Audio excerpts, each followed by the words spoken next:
मग अशी मी माझ्या नवऱ्याला म्हणलं मला 300 रुपये पाठवा. त्यांनी अजून नाही पाठवले. चुकून जर त्यांच्याकडून 300च्या ऐवजी 3 लाख रुपये पाठवले गेलं तर माझं तर नकच लागलं. मी पहिले जाईल आणि 1 लाखापर्यंत मोबाईल घेईल.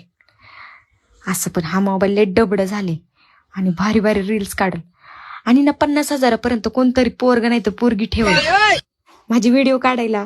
भारी भारी व्हिडिओ काढ म्हणेल. 2-3 वर्षासाठी त्याला एकदमच 50,000 देईल आणि 50,000 रुपये मी त्या गोरगरिबांना दान करेल. दान केल्याशी मतलब लाख रुपये कशाला करायचे, 50,000 करेल.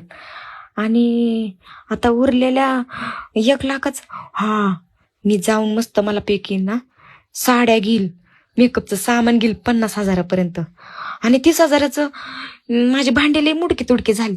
जरा चांगले 30,000चे भांडे घेत असते मी मला. आणि उरलेल्या 20,000चं मी 15,000 रुपये मला सेव्हिंग ठेवल. म्हणजे मीशोवाला ॲमेझॉनवाला आला की त्याला देता येते, काही पण ऑर्डर करता येते. बाई माझ्या नवऱ्याला पहिलं 300 रुपयाचं मी एखादं शर्ट घेईल बिचारायला. मला तर हसच आवरण, त्याला नको का काय घ्यायला. नवरा ग बाई माझा पाठव रे देवा. देवा आता तुझ्याच हातात आहे बाबा. तूच पाव माझ्या नवसाला आणि धाव माझ्या हाकेला आणि पाठव लवकर मला 3 लाख रुपये. असं तर बाबा मला 30 रुपये पण लवकर देत नाही, पण 300 रुपये मागितल्यात. बघू उशिरा का वाईना पण ते 3 लाख रुपये येऊ दे. तुला पण मी 5 नारळ